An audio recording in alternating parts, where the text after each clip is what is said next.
Et si le Coran, révélé il y a plus de 1400 ans, avait déjà parlé du cerveau humain, d'une manière que la science moderne ne comprendra que bien plus tard? Coïncidence ou miracle? Regardons cela de plus près.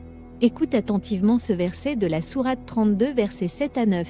Nous avons certes créé l'homme d'un extrait d'argile, puis nous lui avons donné une forme parfaite, et nous avons insufflé en lui de notre esprit.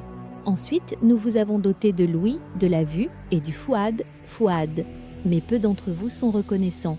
Le terme fuad est souvent traduit par cœur, mais son sens réel dépasse largement le cœur physique. À l'époque de la révélation du Coran, les gens croyaient que c'était le cœur qui pensait, ressentait et décidait. Le cerveau était peu compris.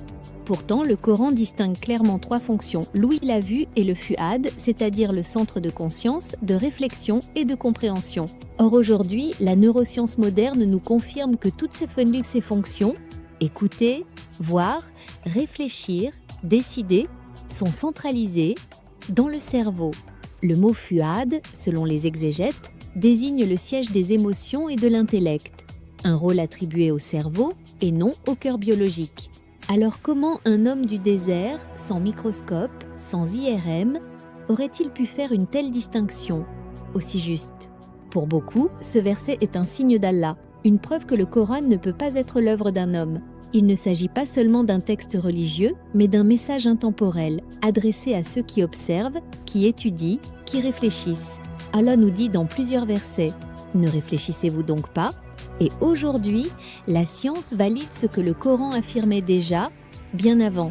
Alors, à ton avis, est-ce une simple coïncidence ou un miracle divin codé dans les versets du livre? Abonne-toi pour découvrir d'autres signes scientifiques dans le Coran. Chaque semaine, un nouveau verset, une nouvelle preuve, une nouvelle réflexion. Que la paix et la lumière d'Allah soient avec toi.